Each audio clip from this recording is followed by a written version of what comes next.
Okay, so today we're going to talk about Rift of the Plains of Telara, which was the first name of the game. Back before, if I remember correctly, I don't think it launched with this name, but I think it launched as a closed beta and then open beta, and even for alpha, I think it was still called. It was called way back Rift Plains of Telara. Maybe I have a logo sitting here. I don't know. Maybe I can. Rift Plains of Telara. This logo. Mm, can I find a logo? Ah, there we go. Oops. Not that. This.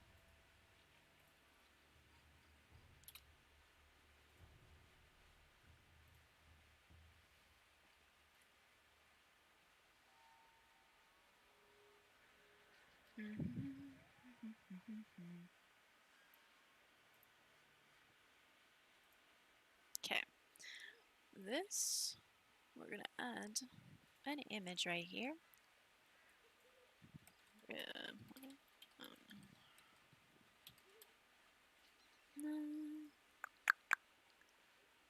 There we go. So,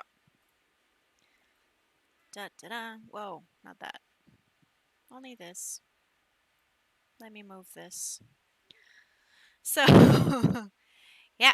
So the game launched with the name, or sorry, before it launched officially, if I remember correctly, I don't think it actually launched like day zero with the name Rift Plains of Telara, but for the alpha and for the betas, it was always called Rift Plains of Telara. And with reason, I mean, back in the day, Rift for the first few iterations, they were focusing a lot more on actual rifts, which are there any rifts here? Do I see any rifts? Are there any rifts? No, but there's a tear over there. So the game launched, or sorry, the game was in its alpha and beta. The developers were focusing a lot on rifts themselves and on tears and so on and so forth. So focusing on the actual gameplay of the open world content. And so, nice position. And so, yeah, that's why it was called Rift Plains of Telara, because they weren't quite, in those days, I don't think they were quite sure what aspect it was going to take beyond, the open world content. Oh, hey, noise. So I don't think they knew exactly what was going to happen to the game beyond the open world content. And so that's why back in there it was called Rift Plains of Telara. Now, what happened in the game lore is that on day zero, so on game launch, when rifts were very powerful and were uh, very much everywhere on the maps. If I remember correctly, for the launch, I wasn't there, but I know a lot of people talked about the game launch, the first days. Everything was about the massive content, the massive rifts, and so on and so forth. So, anyways, the Ascended arrived on Telara. The Vigil brings back the Ascended en masse to Telara, so the Guardians, right? Entrusting them with the double mission of fighting Regulus and to eliminate the Defiance. The Dwarves and High Elves had previously turned to the Vigil, and their fallen heroes come back as Ascended as well, beings capable of possessing several souls. Um, some Ascended arrive from the future, these are the Defiants, through Orpheal's temporal machine. The last, before the machine is destroyed by the Shade of Regulus. Now, as we talked about in the previous couple videos, it wasn't actually Orpheal who sent back the Ascended. It was actually Silver who had continued Orpheal's work, but it was Orpheal's machine. It's just that it wasn't quite fixed up yet, and so Silver took over, and he is the one who sent the Ascended back through the time machine. So before the machine itself is destroyed by the Shade of Regulus, preventing other Ascended from the future to come back. So technically, Defiant players are the last of the Ascended that are brought back from the future. There was a question on the Heroes of Telara Discord a couple of days ago about like, are there any more Ascended? The thing is that yes, the Vigil, the Guardians can always have more Ascended because it's from they are ascended from the gods. They are resurrected by the gods. For Defiance, it's a different story. Is that yes, there can be more Ascended. However, there are no more Ascended after you, the player. There are no more Ascended from the future. But because Silver from the future sent the Ascended you, the player, as the Defiant player, because he sent you with the technology, with the knowledge, into the past, the Silver from the past now knows the tech from the future. Now knows how to ascend um, how to ascend people. That knowledge is brought back from the future. So now in the present or in the past, like yeah. Anyways, the present from day zero, right? So the present from day zero, now Silver knows how to create machine-born ascended, but yeah, there just aren't any more ascended from the future that are sent back in time because that machine was destroyed by the Shade of Regulus. Anyways, like I said, some ascended from the future arrived through Orpheal's temporal machine, Orpheal slash Silver's temporal machine, bringing with them the secret to creating ascended through technology and also a vision of the end of the world. Basically, the knowledge of what's going to happen in the future. Basically, it's the end of the world. We need to stop that, and so the Defiant Ascended from the future are on a or you, the player, are on a mission uh, to stop Regulus from creating the end of the world, bringing the end of the world basically onto Telara. Calling themselves Defiance, these warriors from the future were machine-born, and they begin uniting the Eth, the Bami, and the Kalari in order to use technology to change the world's destiny. Now, this is what I was. This is the time I was spending on the. This is basically what my break was all about, trying to find pictures to bring life to the original souls that I'm going to talk about now. Now, souls. Playable souls come from heroes of Telara's past, who either banished or imprisoned the dragons and who have come back from the dead either by the power of the gods or machines. They leave us with their legacy of teachings. Now, these people are mostly dead nowadays because they're from thousands of years in the past.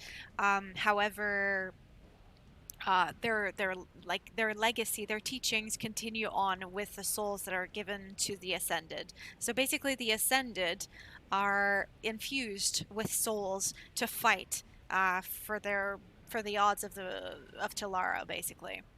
So the first calling I'm going to talk about is the mage. Now let me find the pictures I uploaded to.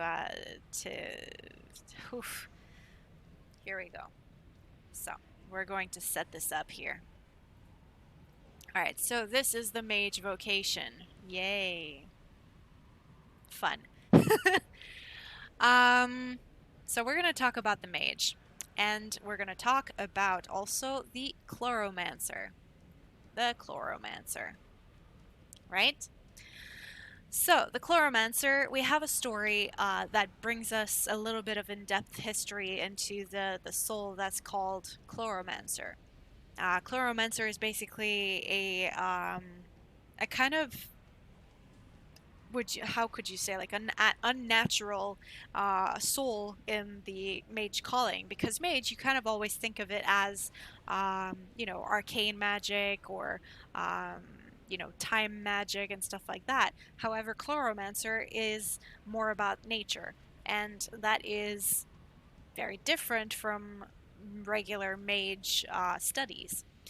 So the story is about a person called Kamuzu Sakta. Now, all of the souls that I'm going to talk about in the next couple of minutes slash probably hour are going to be people who changed the tides of the past, who changed the tides of Telara, changed the history of Telara, in that you find a lot of those, most of those souls, or all of those souls, if I remember correctly, you find all of those souls in places like the Bindings of Blood. The Bindings of Blood are basically how the dragons were bound to their prisons, and the people who bound those the dragons are the people who gave us the teachings, the callings. Sorry, not the callings, the souls. So the first person is the chloromancer called Kamuzu Sakta. Okay, so Kamuzu Sakta, she rode with the rest of the refugees as they fled Ebony, the charmed city, where the great golden dragon Lathis and her ogre minions had enslaved the population. Kamuzu was a mage of considerable power and standing. He had been told by the Golden Maw that mortals who knew their place would be allowed to keep their positions of power if they but worshipped the dragon. Knew his place! Kamuzu had plotted equations of planar convergence when he was a mere child. Oh, sorry, it's a man. He bowed to no mortal, dragon, or god. The same could not be said of his countrymen. Kamuzu looked at the shaman who rode next to him, draped in reeking furs, his wild beard dipped in some kind of horrid animal emulsion.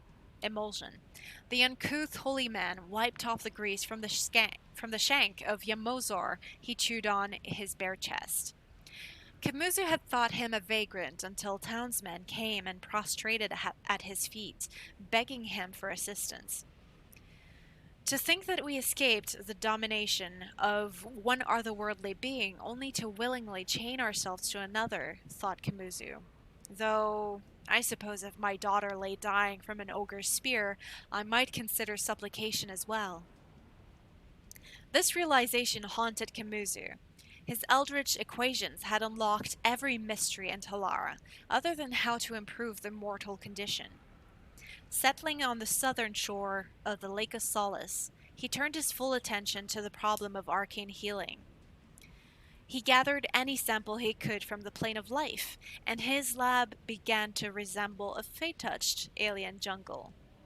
Kamuzu's spears thought his quest mad, and in their learned circles, they even held a game to choose the right name for a mage with his outlandish ideas, finally deciding on Chloromancer. Nonetheless, Kamuzu could dream in the eldritch script of magic, and eventually he unlocked the pathways to power over life. But there was a catch. The energies of life could not be created, only transferred.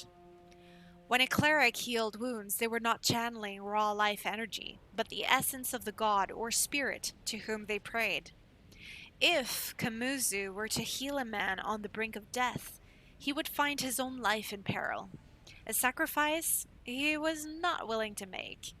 Disappointed, Kamuzu turned his attention to an uprising to take back his beloved city of Ebony. Kamuzu arrived at Ebony after the battle began, but watched events carefully as he approached. Witnessing the ebb and flow of combat, how one side grew strong as the other weakened, the mage found inspiration. Arriving on the battlefield, Kamuzu siphoned life force from the ogres, easily dispatching them. Overflowing with more energy than he could control for long, he carefully radiated out at the warriors guarding his position. The wounded healed, while the freshly dead revived and rejoined the fray. Kamuzu was struck by the elegance of it all. All he needed to give life was more life, and in his enemies he had endless unwilling volunteers. The rebels, bolstered by healing that destroyed their foes, charged forward and drove the golden maw from ebony. Kamuzu Sakta was venerated not as a priest, but as one of the first mages. He taught his art and philosophy of mortal empowerment to the students who flocked to the charmed city. And when the great golden dragon was brought low, it was his equations and thaumaturgy that bound her in place.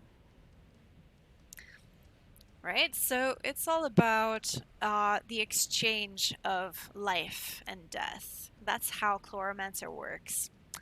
Now, the next soul we're going to talk about is Dominator. Da-da-da. I like how... hang on. Let me just redirect myself so that I'm not like smack dab in the middle of this zone event. I originally wanted to be over here, so let's stay here, right? Da-da-da.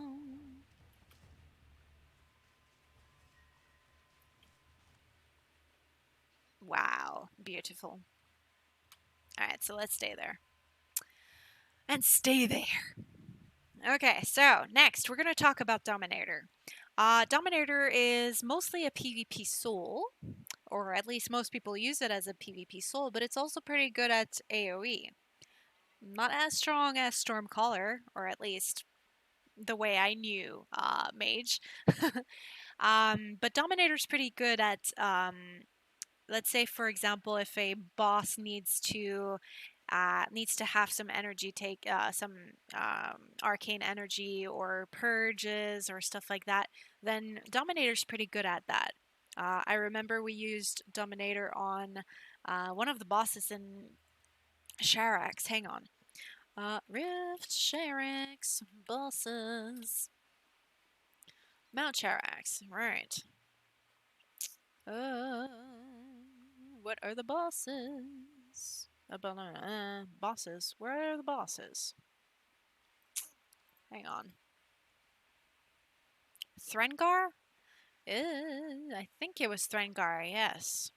If I remember, yeah. So Threngar was like the last boss of the raid, and you needed to what was it? You needed to like purge him and take out his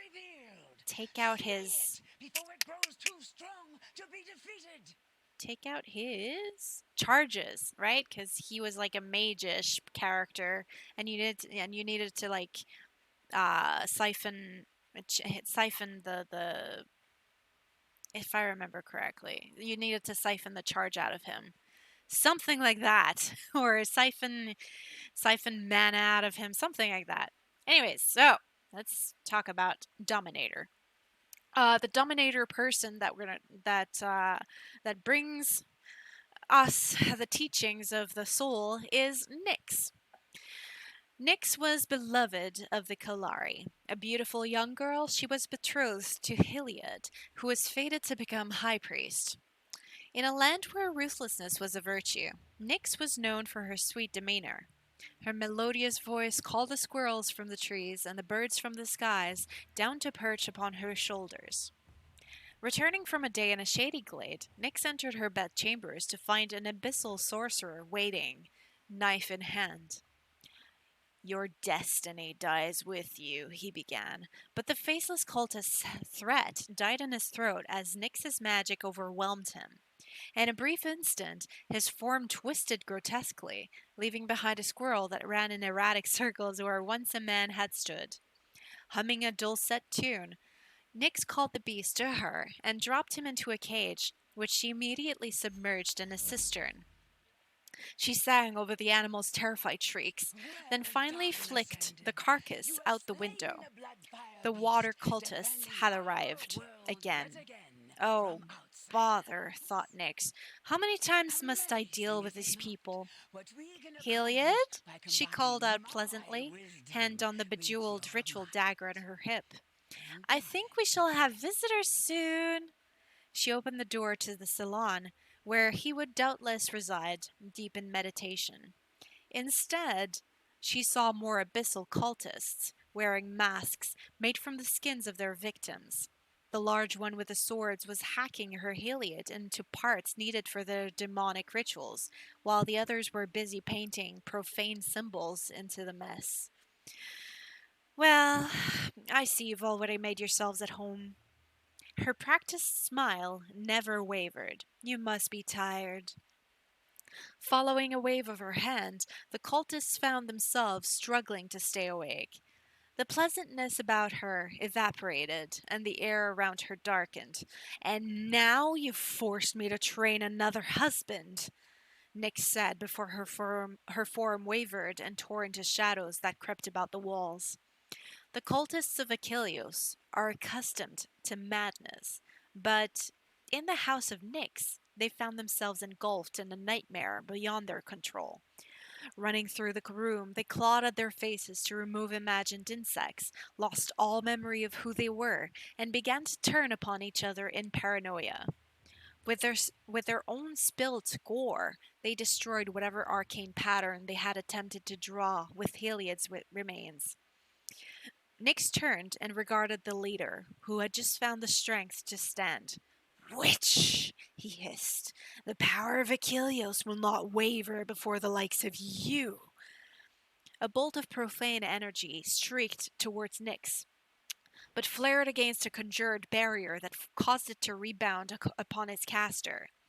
Nyx was uncertain what he had cast, but the cultist's screams suggested that it must have been painful.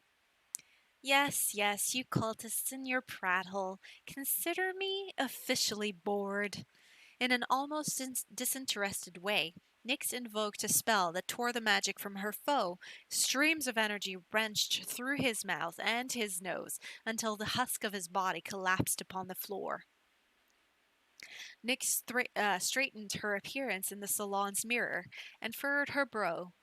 Well, then, nothing for it but to show this Achille person that I will not be trifled with. Yeah, she seems nice. The next soul we're going to talk about is Elementalist. Elementalist. Beautiful. As elemental gods, the Bloodstorm wreaked havoc on the natural order of Telara with planar magic. The races of Telara had little experience with the mighty power of the elemental planes like fire, water, and even death. The Bloodstorm pulled these planes closer to Telara, causing great destruction and chaos to the forces aligned with them. Against them, sorry. It was in this age that pioneering mages of the High Elves began to study and exploit weaknesses in the elemental forces, harnessing and redirecting them against the invading forces. This dangerous art had dire consequences, since a loss of concentration by an elementalist could end in immediate and painful death. Despite these risks, the elementalists were effective at turning the tide of the war. Their art kept them far away from the battlefield, and their minions inflicted heavy losses on the planar hosts invading Telara. Today, this arcane art still flourishes across Telara, and it remains as important as ever. Those mages who demonstrate an impressive force of will and an affinity for the natural order often make accomplished elementalists. Those mages who do not share these talents and begin summoning the elements typically don't survive very long. I mold and bind the most primal forces of existence into beings that serve my will, they say. They will destroy my enemies or form protective defenses around my allies. I am the undisputed master of the elements. So there isn't necessarily like a person that that is important in and gave us the soul, at least that we know of. there isn't any particular mage that stood out. It's just that, you know, there were so many elements on Telara that, like, the high elves, they started um, to study and bind elementals to them. So there isn't like a typical, like, a name that we have to claim that can claim that they were the original soul. The next soul we're gonna look at is Archon. Archon. Sorry, not Archon. Archon. Right. Uh, right. So this is a story. The Archon's balmy servant looked the paladin Amardis up and down. Amardis shifted uncomfortably, unused to the desert heat. Many warlords seek the aid of the Archon Takat. Her power brings victory to any army. What priceless treasure do you offer for her support? None, replied the paladin. My forces and I have taken a sacred vow. We will take no pay, nor spoils of war. We march against Lathis, queen of avarice, and will give her greed no purchase. The Archon was clad in robes and veiled from sight in her tent. She appeared to be meditating in a circle of incense and spices. The figure made the barest nod, and her servants looked back, smiling. The Archon Takat thinks you wiser than you appear. She will fight with your army, and through her strength the dragon will fall. In their third week afield, the army faced attack. Stone constructs rose from the desert sands and set upon them. Rushing to the front lines, Amardis saw the Archon's litter explode. The Methosian paladin ran towards the blast, finding at first only fire and shards. Takat's servant sat nursing her as the paladin arrived at their side. The Archon's veils were askew. Amardis laid eyes on Takat for the first time and saw an emaciated and frail Eth woman bleeding on the sand. Is this her great power? Yelled Amardis at the balmy servant. The balmy looked at Amardis, leader of a noble crusade, as if she were no more than an ungrateful child. Take a look at your army, Northerner. Amardis was stunned. Wreathed in stone and flame, their skin like rock, every one of her soldiers, from the hardened tribesmen to the boys who last season had been shepherds, matched the golem's incredible strength. Every apprentice wielded spells like a magus. Each infantryman fought like a champion. They dismantled the golems of Lathis as a child smashes his toys.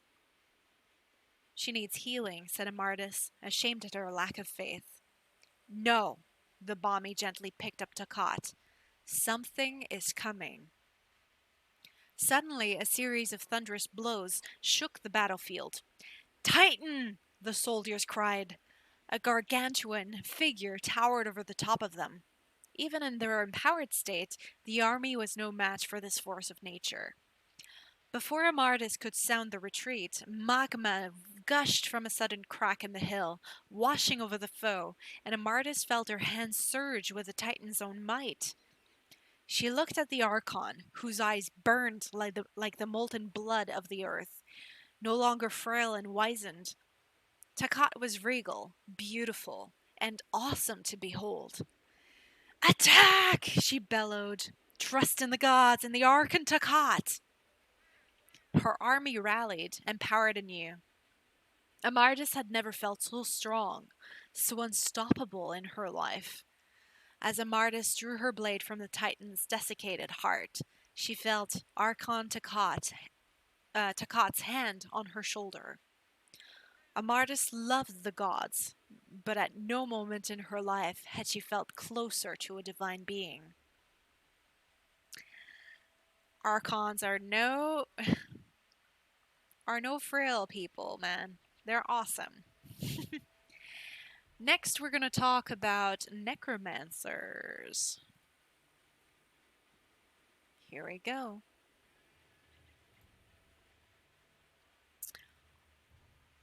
And yeah, so the necromancer we're gonna talk about is Corthana Wyvern Jack. Corthana Wyvern Jack helped her brother off the crypt floor, making concerned clucking noises as she brushed off his dented armor. William's eyes narrowed at her. It was your plan to draw the High Priest's attention, Corthana reminded him. If you want to protect me, you have to accept the consequences.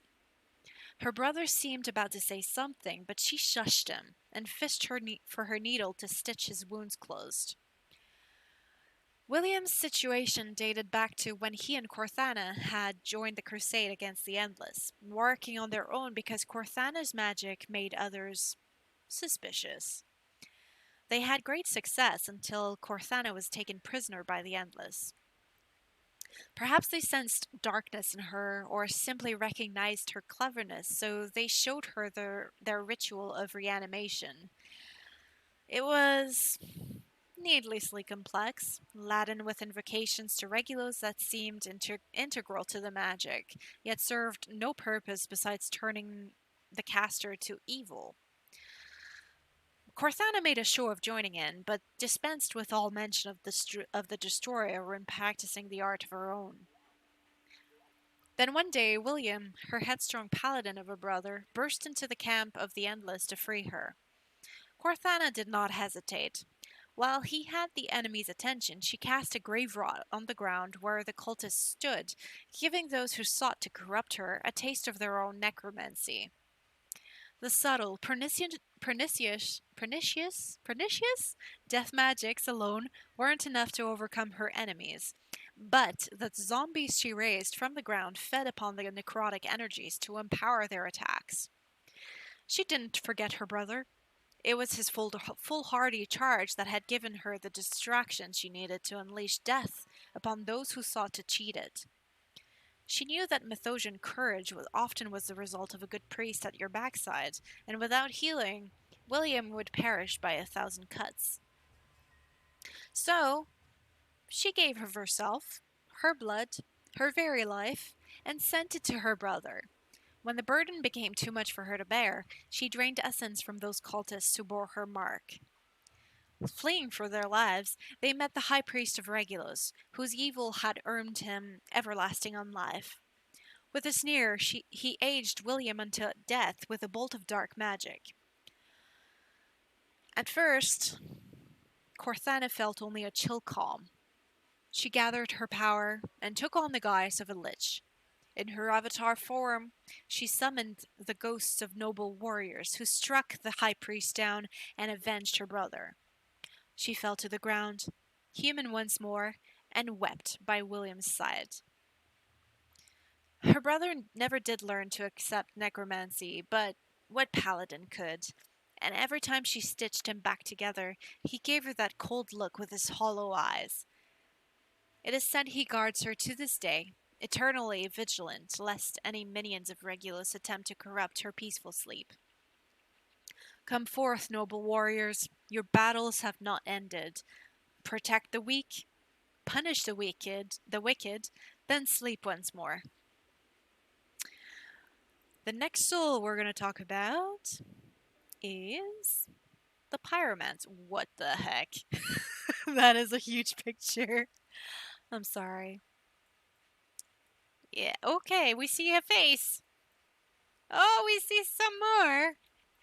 All right, let's leave it at that, okay? That was huge. All right, so the next soul we're going to talk about is Pyromancer. And if you've been watching my videos for a while, you'll know that basically, Alsbeth, her family is infamous. Famous and infamous. Famous because of this next person I'm going to talk about, and infamous because of the next bit of the generations. But basically, Phineas Rothman is the noble soul who gave us the soul of Pyromancer. Here's his story. Stay here. Those tricks the elves taught you won't frighten the Storm Legion, Phineas Rothman's brother said, laughing. Imbecile, Phineas thought.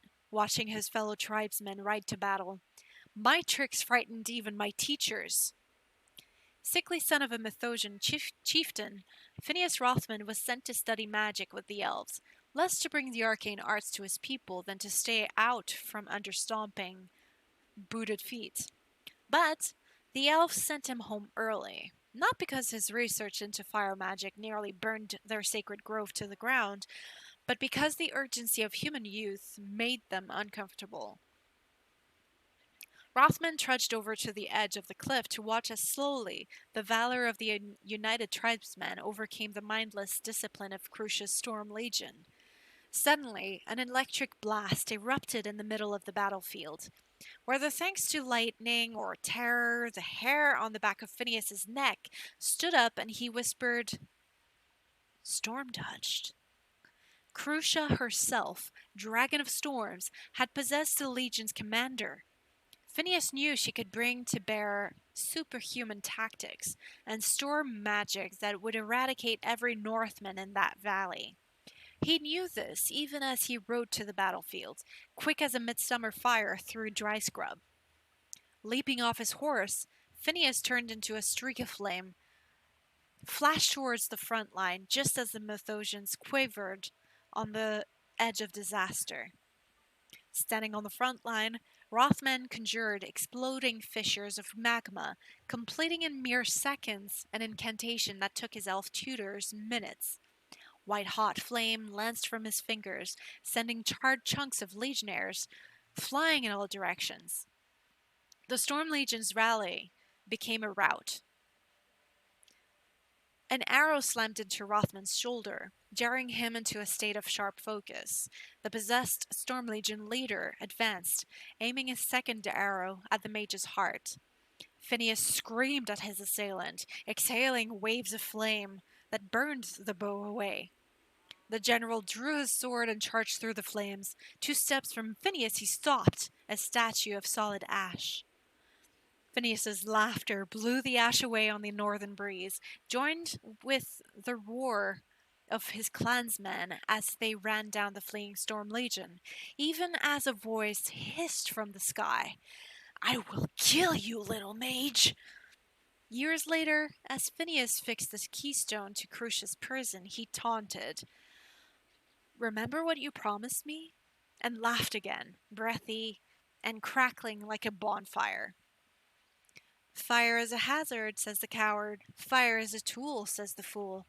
I say fire is a weapon, a friend, a state of mind, and that the bold man and the craven burn just as fast. Crazy little man. I mean, it's not him necessarily, but crazy man. Maybe that's why Elsbeth turned that way.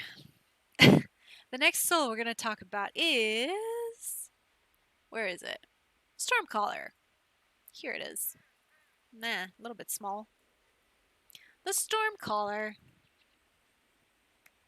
It is said the Stormcaller amulet could stop a man's heart with the shock of her touch. Yet, before she joined Thorvin Sternhammer's crusade to imprison Greenscale, Amulet was called the Weather Witch of the Emerald March. I think that's a twist on the Wicked Witch of the West. Anyways, without the Justicar's intercession, she would have burned at the stake as a heretic in Dragon Pawn. In the rich farmlands of the March, Thorvin's band encountered a land beset by harsh storms and persistent frosts that had left fields washed out and barren. The March folk lay blame on the Eth-woman Amunet, who stuck out with her swarthy skin and pale white hair threaded with silver. The Crusaders found her bound to a stake in the village square of Smithshaven, surrounded by villagers bearing torches. Thorvin stepped forth as the hand of divine judgment, and bid them allow him to confront the condemned. "Do you have the power they accuse you of?" he asked her. "I do," Amunet responded emotionlessly. "Did you cause the frost?" "I did," said the witch. "Why?" A smirk curled on her lips. At last, someone bothers to ask. As his men kept the villagers at bay, Thorvin untied Amunet. She led the party onto the march, where frost withered the delicate leaves of the seedlings. The elven ranger Durns wrinkled her nose, as the plants were rank with plainer taint. The witch explained that she had discovered Greenscale's minions seeding the land with pods from the plane of life, and called in the storms to keep them from blooming. Together they laid a trap for the life-touched wretches. The heavy rains quelled and the frosts receded when Amunet released the spells she had cast on the land. Thorvin's party hid themselves within the field. That very night, human cultists stole through the farmland, sowing the earth with corrupted seeds. Amunet surprised Thorvin's crusaders with her command of weather magic. She stood back from the fray, shielding herself with gales that threw back the cultists like ragdolls. She encircled the cultists in frost, inflicting the deep chills of hypothermia. Lightning danced from the sky, bursting single targets like ripe grapes, or arcing between wretches in a terrifying game of leapfrog. Though each crusader felled many cultists, Amunet racked up victims by the score. When it was over, they found a member of almost every local family among the slain villains. Disgusted, Amunet decided it was time to leave the march, and Thorvin offered her a place in his band, the legendary hunting party destined to bring down gluttonous Greenscale. Should you feel a chill in your bones or an electric current in the air, you may want to run very far, very fast. You can no more hide from my lightning than block hoarfrost with a shield. The next soul, I think it's the last two. Sort of. The next soul we're going to talk about is the Warlock. Death has always been the most corrupting of arcane influences. At best, mages who seek to master its power inevitably plunge into madness, while the worst wretches slowly succumb to the temptations of the endless court, becoming thralls of Regulos. Nedra was once such a mage, a prodigy who saw death as the only depths left unconquered in the arcane world. For her studies, Nedra was cast out of Quicksilver College, branded a heretic and follower of Regulus. Undeterred, she journeyed north, deep into those ancient lands of Mythosia where the corruption of the Shades still held sway. What Nedra discovered on her journey remains a mystery, but none will deny the power she obtained. For years, she waged war against the Endless Cult, rooting out and destroying their hidden cells within the colleges of magic. Many young mages followed in Nedra's footsteps. These disciples, known as Warlocks, believe that only those who master death can banish the darkness from Telara. Do not be afraid. Death comes for all. By learning to embrace the inevitable, you will unlock secrets hidden from those too cowardly to seek the truth. And lastly, well, there is no picture for this, but the Archmage. Now, Rift used to have, in vanilla, Rift used to have PvP souls. Archmage is one of those. Basically, you could only use those souls, and it was kind of like Primalist, a very small tree. A very small tree, and it could only be used for PvP, not even an open world. It was only to be used, I think, in Warfronts. Correct me if I'm wrong. The Arcane Archmages perfected spells that devastated the Ascended. An Archmage learned rituals of empowerment, control, and protection. Their spells created blasts of energy, or cursed ascended enemies with the inability to heal, or even banished enemies from Telara itself. An Archmage could also be a subtle broker of information, using spells to detect the unseen and alter the flow of magic. When it came to controlling the battlefields with swathes of magic, Archmage had no rival. I'm going to take a small sip of water so I can refresh my voice.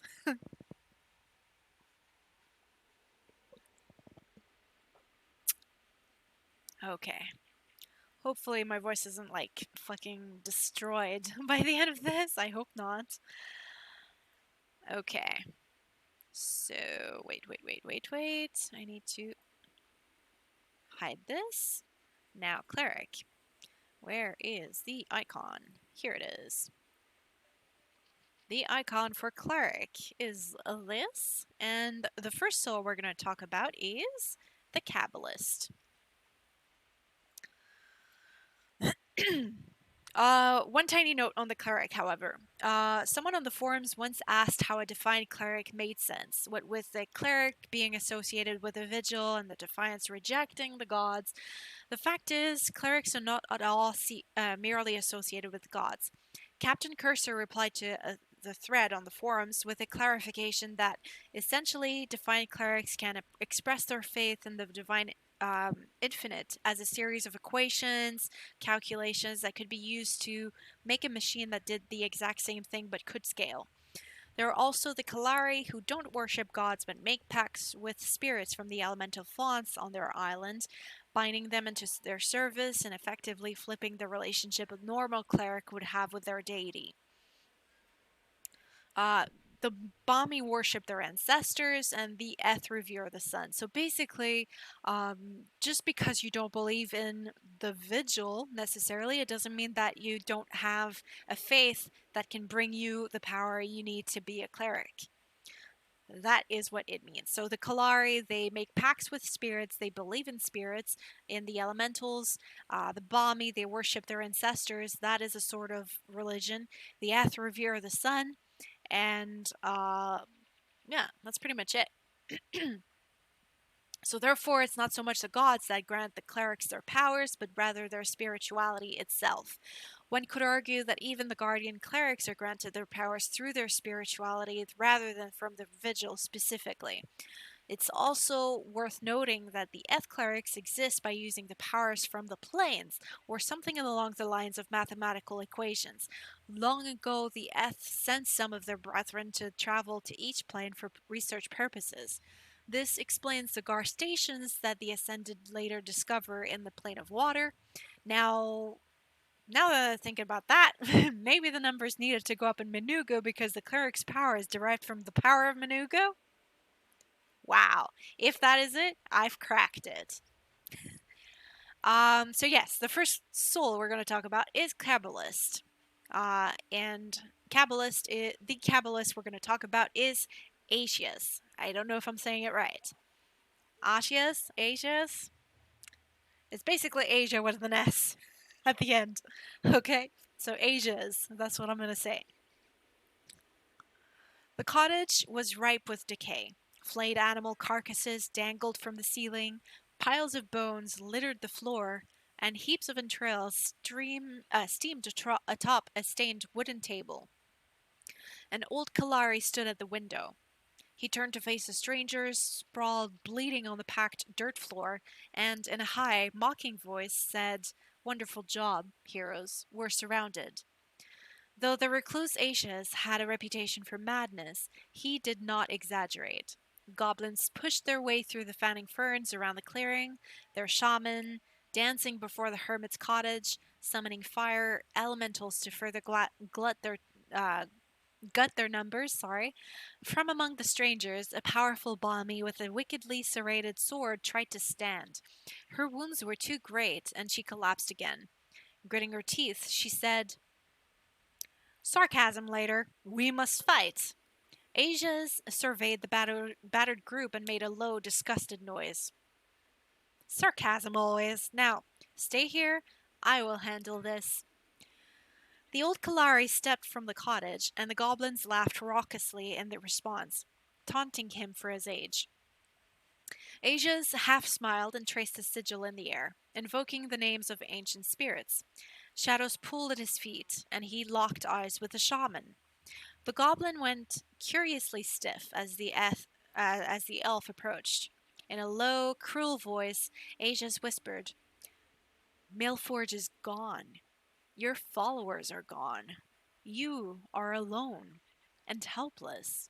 Why, you might as well just give up now." The goblin's eyes suddenly went blank with terror and loneliness. He dropped to his knees and let out a high, broken wail. He tried to cast a spell at the Kalari, but doing so only caused nearby goblins to drop to their knees in pain as well. Before any others could react, Asia's sent a wave of black malevolence towards them, snuffing the brightness of the jungle clearing and dropping most of the goblins like flies. At the same time, he flashed all of the fire elementals with frozen water, reducing them to columns of steam. The elf gestured, and currents of dark water ensnared the remaining goblins. Though they screamed, clawing at the earth, the waters dragged them towards the hermit. He traced a sigil in the air and placed it on the middle goblin. Releasing his waters, he drew back into the shadows of his cottage. The marked goblin looked down at the dark symbol on his chest and then at his companions. After a few seconds, nothing had happened, and the goblin grinned cautiously. Stupid man, no. He was cut off as dark matter ripped from beneath his skin, making mold of his body and bringing down the remainder of his companions. When this extermination was complete, the Kalari surveyed the field of bodies before him and cackled softly in delight. Glancing back at his cottage, he noticed the Bami propped in the doorway, leaning on her sword. She regarded Asia's with cautious admiration. What side do you fight on? Asia's narrowed his eyes. My own. He paused and then added, I do not wish to see Telara burn. The Bami nodded and disappeared back into the cottage. Asia's knelt in the field of bodies and harvested his spoils. Dark. Very dark. The next soul is... Druid. Whoa, that's huge. Right here. The Druid. It's very short. The cosmos is full of people, spirits, and beasts. The dragons have corrupted so many, but not everyone you meet is an enemy. With an open heart and enough patience, you can still find friends, even in the plains. And then you'll have help beating evil monsters to death. That's it. That's it for Druid. Next, we have the Inquisitor. Very small. The Inquisitor. Ever since the arrival of the Bloodstorm on Telara, the resulting rifts have created a dissonance between the land, the universe, and the gods. Rifts provide opportunities for malicious spirits and demons from other planes to invade the world. Many intruders enter Telara in physical form, while other planar agents use soul possession to venture forth. The abundant life and energy of Telara is irresistible to powerful beings trapped in the harsh environments of the plains. For the most part, the world of Telara had been defenseless in the face of such onslaught until the arrival of the Inquisitors. Combining the powers of life and death with an unshakable obsession for natural order, Inquisitors have become powerful weapons against planar corruption. Inquisitors perform a wide range of tasks, from simple exorcisms and banishments to the extraordinary purging of greater planar powers from the world. But, while the role of Inquisitors is in protecting Telarans from the rifts is immensely beneficial, even essential, they are widely feared for their tendency towards extremism. Inquisitors have predictably been in the center of many violent and painful historical events across Telara, from the Mythosian purge of Eth schematics to the cleansing of the Hammerknell survivors. The Inquisitors have always done what was necessary to protect the lands from corruption, even if their hands get a little dirty in the process. For an Inquisitor serving the greater good, the end always justifies the means. Don't run. There is no need to be afraid, for I am the trusted hand of the gods. Only the false need fear the judgment of my touch. For the faithful, my hand inspires greatness. Why so nervous, friend? So, yeah, I guess Inquisitor is very much based on the Inquisition, the Spanish Inquisition, where, it was based on religious fanaticism and turned into something that wasn't so good. But they can still be good because they meant well, right? Next we have I'm losing my voice. 1 second.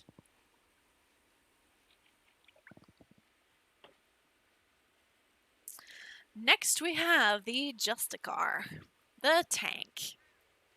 Let's make it a little bit bigger. There we go. Justicar. Nidris, the giant wolf, crept unseen through the faring wood, following the scent of the invaders in the domain of Greenscale the Primordial.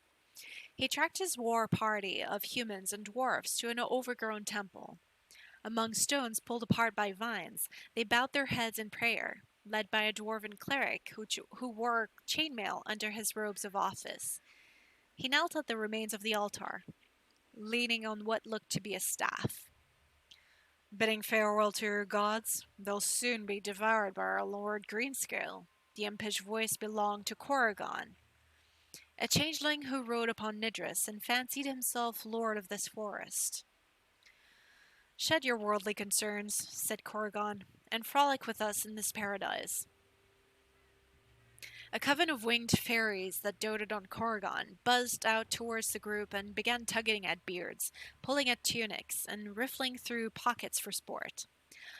I will frolic when I am done with my prayers, said Thorvin Sternhammer, Justicar of Thidior.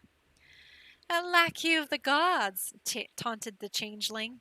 Do absolve us of your sins before Nidris devours you and I use your holy staff to pick the sinew from his teeth. The fairies tittered mischievously. Nidris growled, shaking the forest. You wee-winged demons misunderstand my faith. I'm not here to absolve you. The god of battle showed me how that fat toad you call master could be beaten. The fairies giggled and continued to painfully braid his beard. But the strength of my faith lies not in sermons, and this is no preacher's staff. The dwarf brandished his maul of cold iron. Absolve you? I'm here to smash you. The maul landed with a mighty thud, flattening a fluttering fairy. Alliteration. Nidris howled in challenge, and Thorvin glared into its eyes. He swung his bludgeon at the tiny sprites, knocking some to splatter against the great wolf's pelt. Thorvin's soldiers charged, their courage bolstered by his conviction. Teeth and metal clashed, and though Nidris bit and clawed the invaders, the soldiers' wounds healed with every blow their cleric struck. The tide of battle turned, and soon the mighty beast found himself bloodied and nearing death. Flee! Flee! Screamed the terrified changeling, his mocking tone drained away. This is no mere mortal, but an avatar of war! Nidris yelped like a pup and turned tail, but Thorvin crippled the beast's leg with the swing of his maul. His heart pierced by the spears of the soldiers, Nidris collapsed with a final anguished cry. Corrigan tumbling from his back. Scrambling uselessly, the changeling tore himself on brambles as the stout cleric strode towards him. I repent! I repent! The changeling sniveled. I know you do, lad, said Thorvin as he hefted the blood-stained maul. And I've got your absolution right here. They say Corrigan's death rattle haunts the faring wood to this day. He had met Thorvin Sternhammer, whose crusade hounded mighty Greenscale across all of what is now known as Mythosia. Many preach their vision of the gods. They speak of love and health and happiness. I am here to tell you the truth of the world. Anything good must be fought for. You must stand toe-to-toe with your demons and crush them. Only then will the gods bless you. The next soul we have is the Purifier.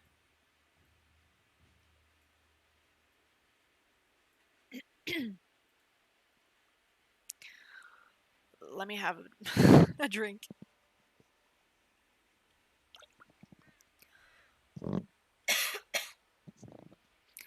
In the time of the Bloodstorm, a witch doctor named Talos Rhoda fled into the volcanic jungles of Asia when his village was overrun by the Dragonian servants of Maelforge. For days, he lay in a fever, his wounds festering as his life slipped away. At the end of the fourth night, Rhoda found himself surrounded by flickering motes of flame and the whispering spirits of his ancestors. These spirits promised him vengeance if he formed a pact with them and became their conduits to the physical world. Agreeing to their terms, Talos found one of the motes dancing in his hand. He touched it to his leg, and it closed the wound, burning away the infection. It was agony, but when the flames died, Talos's leg was fully healed. His spiritual powers now bolstered by the primal forces of fire, Talos returned to his village and descended upon its oppressors. Before a sword could rise against him, he unleashed a firestorm that engulfed the entire village. The flames tormented both sides, but whereas the Dragonians were burned to ash, the elves found their wounds miraculously healed and their souls bolstered by ancestor spirits. From that day forth, Talos and his people went on the offensive, striving to break Maelforge's control over their lands. Such a blazing display of spiritual might has never been seen again, but many clerics have followed in Rhoda's footsteps, striking pacts with spirits of flame. Known as purifiers, these holy men draw forth cleansing fires to heal their allies and use the fury of their ancestors to strike down all who threaten their way of life. Steel yourself. Though the agony be great, my cleansing flames will burn away the darkness within and reforge your very soul. The next soul we have is the Sentinel.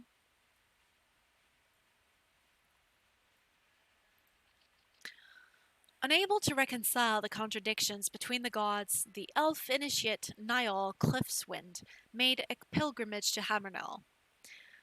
In the capital of the elves' ancient enemies, the dwarves, he tried to learn how Baralt's bustling cities could coexist with Taveral's pristine wilderness. His days there were in misery, jostled and berated, unable to gain an audience with a priest of Baralt. Then, one night, a lynch mob pulled Niall from his bed. "Filthy spy!" they cried, for an elvish surprise attack had breached the city walls. Dragged towards the gibbet, Niall heard the clamor as fighting raged through Hammernell. The elf vanguard burst into the grand hall just as the hangman fitted a noose to Niall's neck. A moment later, the dwarf fell with an arrow in his throat, knocking Niall off his bench. The rope drew tight.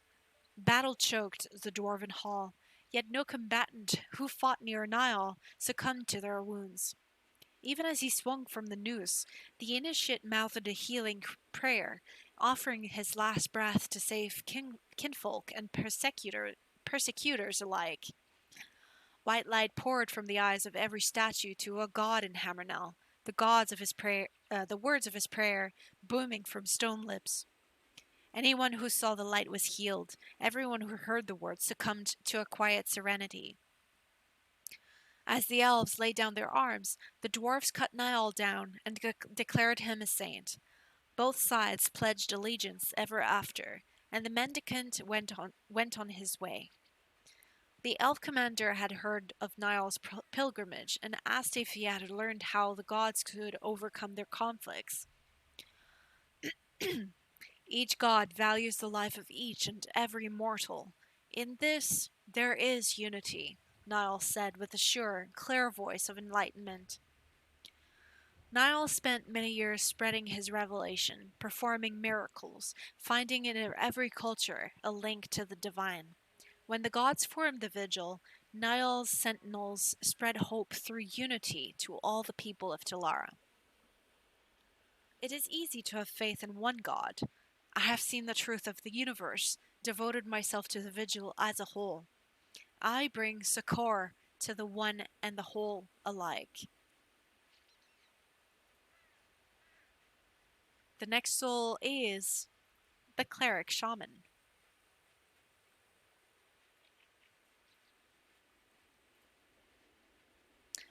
Ekehard, I don't know if I'm saying his name right, but Ekehard, let's say it that way, was a bear of a man.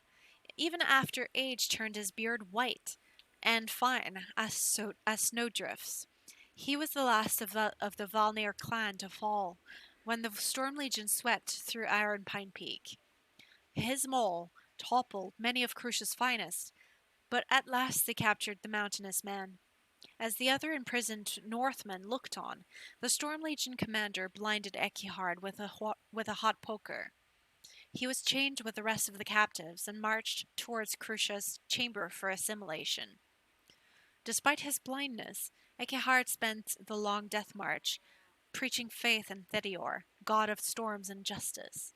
One night, the commander dragged Ekehard out of line for rousing the tribesmen to a particularly passionate fervor.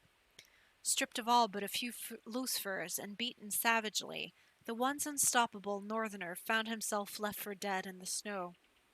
Somehow, Ekehard found the strength to limp along the roadway, following the ruts left by the legion of wagons. As his body began to fail, limbs turning solid with the cold, he cried out, "Thedior, avenge my people! Grant me your strength, and I will crush the mindless hordes of Crucia!" The cold in his limbs deepened, as if Arctic water ran in every vein, yet Ekehard felt completely at ease. All pain vanished, and he felt the winds flowing around him, guiding him through the dark to where the slave train made camp. Silent as a stalking lion, Ekehard felt his way to the wagon carrying the weapons confiscated from the Valnir. No sooner did he clutch his trusty maul than living lightning poured from his fingertips, charging the weapon with Thedior's wrath. Blind, but no longer helpless, Ekehard let his ears guide his assault. Creeping towards the prisoners, Ekehard heard the guards mocking the bedraggled Northmen, and directed his fury towards their laughter. He charged, roaring, and smashed the first guard's skull to flinders, lightning arcing from the blow to fry the second to a husk. Ekehard was prepared for the third guard's rush, summoning a flurry of ice and snow to obscure the combat and blind his foe. Ekehard struck her with such thunderous force that she flew out of the flurry and into a cliff face with a sickening crunch. The snow settled back to the ground, and Ekehard stood before the astonished prisoners. He hoisted the mole high and cried out, "Praise Thedior!" The Storm Legion quickly fell to the freed Valnir. Their commander begged for mercy, so Ekehard put his eyes out with spikes of lightning from his mole and left him to wander the ice. "Let's see if Crucia aids you as Thedior aided me," Ekehard declared. Ever after, the shamans of the northern tribes have driven back the bloodstorm with bitter cold and the fury of the sky. I am the vengeance of the north. Mine is the fury of the storm, the bite of the icy peaks, and I will rain retribution on those who threaten our way of life. Last but not least, we have the Warden.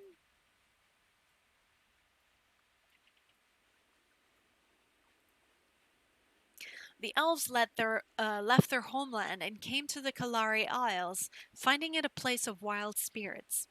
Many of these little gods allied with the newcomers, but one in particular would strike no bargains: Ixalu, Lord of the River. Many predicted that young Diona would become High Priestess of the Kalari, so one day a rival challenged her to prove her worth by winning over the River Lord. Diona boasted that the task would be simple. She offered a sacrifice at the idol of Ixalu and paced the riverbank until he rose from the water. "You come seeking my favor, elf," said Ixalu, in a voice like water rushing over stone. "But I will give you none. Kalari are passionate, haughty, and unpredictable. This is not the river's way. Water is soothing, humble, and above all things, constant. I will not fail." Though Diana's voice rang with dangerous pride, Ixalu granted her use of his magic for a trial. Diona traveled the river's length. On the second day, she met a group of fishermen under attack by boglings. Reflexively, she called a towering wave that washed the scum away, but many more remained. Diona drained the fluid from their bodies and lanced them with spears of water. But she could not stop them all. When Diona finally looked back at the fishermen, she saw that they lay at death's door. Diona sent snakes of restorative energy towards them, but in the time it took to complete the mighty spell, the boglings' next attack snuffed out their lives. At the end of the 5th day, Ixalu appeared before her. You failed. Do you understand why? Diona bowed her head and said, Water is constant. It needs time to flow. If I had healed the fishermen first, the magic would have bolstered them against further wounds. In my pride, I thought I could slay the demons first. I was wrong. The river swelled its banks as its lord gurgled with laughter. I have never heard a Kalari admit that they were wrong in all of my days. For that alone, a second chance is granted. Grateful, Diona followed the water until she heard a clash of swords. Running to the sound, she found a group of travelers about to fall to a band of satyrs. Diona called up spheres of healing water and threw them into the fray. 1 or 2 splashed immediately against the injured fighters, while the others lingered, releasing their soothing energies when the victims had taken further wounds. The satyrs could do no lasting damage against Diona's waves of healing. With a curse, their leader delivered a spinning axe slash that deeply wounded the travelers. Diona called to the River Lord for guidance, and a torrent of soothing rain fell from the sky. Every raindrop washed a wound away. The pilgrims fought with renewed vigor and hacked the satyrs down. A bandy-armed dwarf stepped forward and examined Diona. That was impressive healing. I am the Justicar Thorvin. We're hunting down Greenscale, so if you enjoy killing satyrs, we could use someone like you. For a brief moment, Diona mourned not returning to flaunt her new power in front of her rival. As she agreed to accompany Thorvin's party, Diona noted a hazy figure on the water's edge who nodded in approval and then vanished. As the fishermen trust the ocean's web and the farmer the river's flow, so you may trust the soothing waters I command to keep you prosperous and whole. And I did say last but not least, the Templar was the PvP soul during vanilla. Basically, the architects of the warlike souls honed the faith and focus of a cleric into a deadly combatant. Templars are skilled at both offense and defense, and adept at swinging the tide of battle. The Templar is hardened for battle while retaining their faith, whether that faith calls for the Templar to heal their comrades, smite their enemies, or merge both doctrines. Templars are unstoppable in the cause of their patron, and no injury, no poison, no mere spells can stop them. Now, hang on, we're going to talk about, let's see, we're going to talk about the rogue. Where is the logo? There it is. Ooh, it's not very visible. The rogue! Here we go. The first soul is the assassin.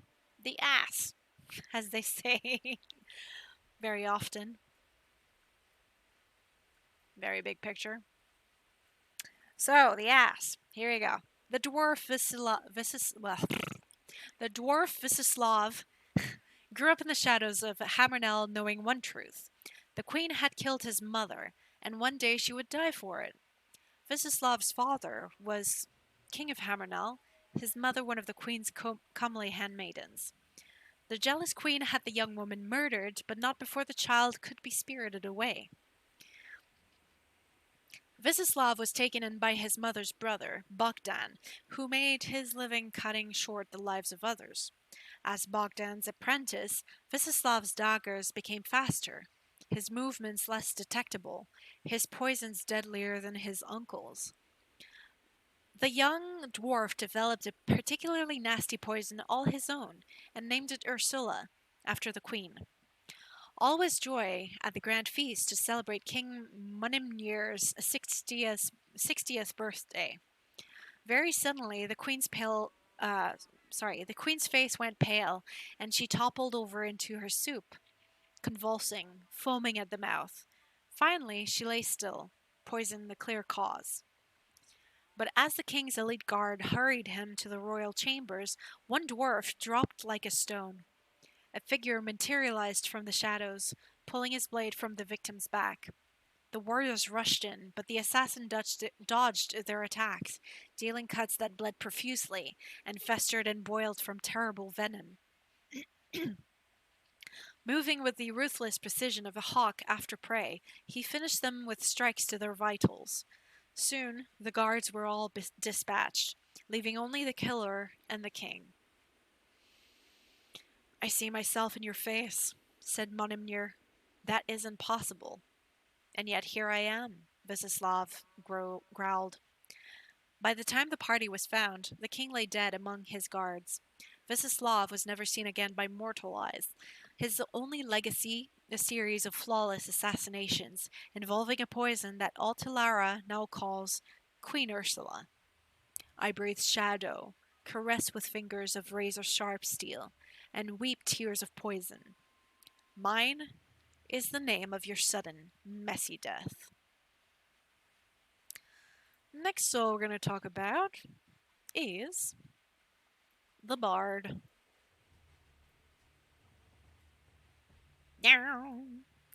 Let me tell you a story. The heroes stood on the edge of a valley bathed in fire. Though the heat flushed their skin and steam burned their eyes, they were unconcerned with the challenge that lay before them. They gazed ahead at the whelps of Maelforge, all those unwashed and heedless hordes, and they laughed. Do you hear me? They laughed! They were not afraid of spindly kobolds, nor cowed by the boorish centaur. Even as the wanton red dragon himself circled above like a hawk after prey, they did not balk. These were the smartest, the fastest, the strongest of their people, and victory was all but assured the moment they took the field. They put the minions of Maelforge to the sword. They extinguished his flames and entangled his wings with their spells. As he crashed to the ground, they overwhelmed him, their might too much for the fell Red God. A great cry of victory rose over the land, and the names of those who fought were sung on the lips of the children. Everyone celebrated because no one needed to fear the flames of Maelforge ever again. This, my friends, is our story. This, my friends, is our destiny. Let us go forward and make it reality. The rippling chords of the accompanying lyre died down, as did the dwarf woman's surprisingly big voice. The soldiers and common folk of Telara who stood with her moved slowly, as if emerging from a dream. Clearing a throat, she changed her tune to a stirring martial anthem. Kareen turned to face the horde swarming in the valley below. Their frenzied screams echoed between the mountains in gouts of flame, and steam shot from the blackened earth, scorching the air. Not one soldier in all of the army behind Kareen looked on with fear, for their hearts brimmed with the power of her song. They felt smarter, faster, and stronger than they ever had before, guaranteed their place in the songs and stories of Telara. Screaming, a Dragonian champion dashed up the rise, heading straight for the tiny dwarf bard. As he drew in close, she laughed and brought her song to crescendo. A spiral of sonic energy struck the reptile with an audible crack. He crumpled and did not rise again. Now, Kareen said, eyes gleaming as she turned back to her companions and brandished a sword. Let's acquaint them with the sharp, pointy end of our destiny. The next soul is the Blade Dancer. Blade Dancers are more than gifted combatants in the art of war. They are followers of the illustrious High Elves Eroin Estrail, the Edge Dancer who perished in the Bloodstorm War. Estrel became a legendary figure in Telara after defending a high elven village for 10 days from a major assault. Incorporating amazingly fluid and nimble movements in her combat, Estrel's unique fighting style frustrated and dazzled the encroaching tribes, holding them fast at the village. For 10 days, the Edge Dancer battled the Horde, aided only by her disciple Loa Lai Tracer, until reinforcements arrived and drove the assault back. Although Estrel died from her many wounds soon after the assault, she became a hero of the Bloodstorm War, with the races of Telara rallying in her memory to fight against the Horde together. Her disciple, Lorelei, continued teaching Estrel's innovating fighting style as part of an all-female elven order. But, as the years passed and the threat of rifts grew throughout Telara, Lorelei opened the order to men and women of many races to help defend the world. Today, Lorelei and the Blade Dancer Order are headquartered in Cliffside and Vale. Many smaller schools also exist, recruiting novice blade dancers from all corners of Telara. I am a well-oiled killing machine. With the fury of my blades, I can exploit your every weakness. With every swing of my weapons, your death quickly approaches. My mind and my blade are one. The next soul is the Marksman. The Storm Legion captain strode before the assembled villagers, who stood unmoving in a line. In joining the Storm Queen's army, he called out, you have joined with Crucia herself. You will follow no will but the dragons until the day you die. Now, it is time to cut ties. He gestured, and his soldiers distributed shovels among the villagers. With empty eyes, they approached the corpses, littering the village streets, bodies of friends and family who had not submitted soon enough. Just over a rise, the sole survivor of the slaughter of Whitefall huddled behind a rock. Though her fingers shook with the cold, she guided the bullets into the barrels of her gun.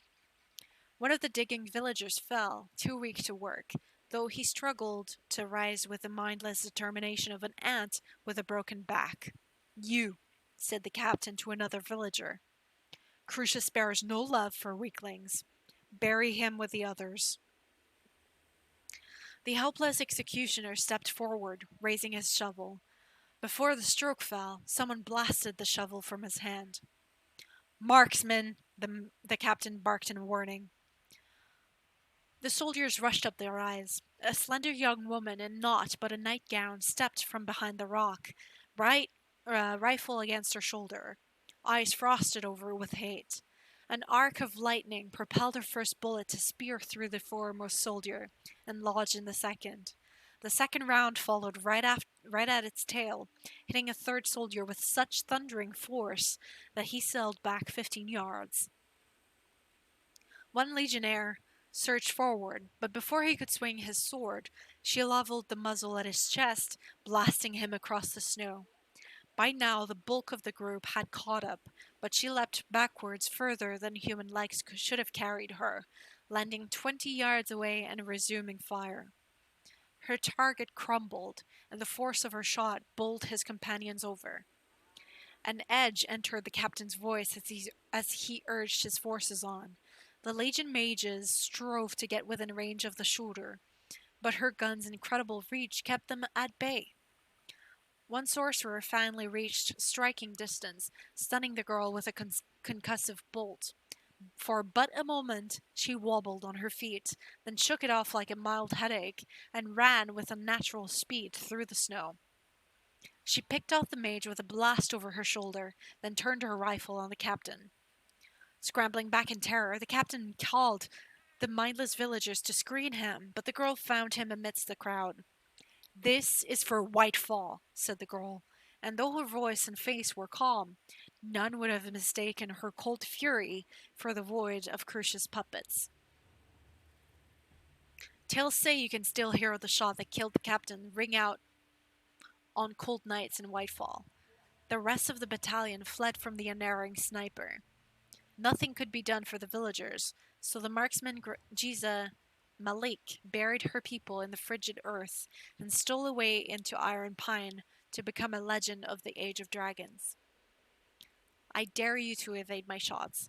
No matter how far you run or where you hide, you are as good as dead. I do not tire, I do not hesitate, and I never miss. The next one is Nightblade.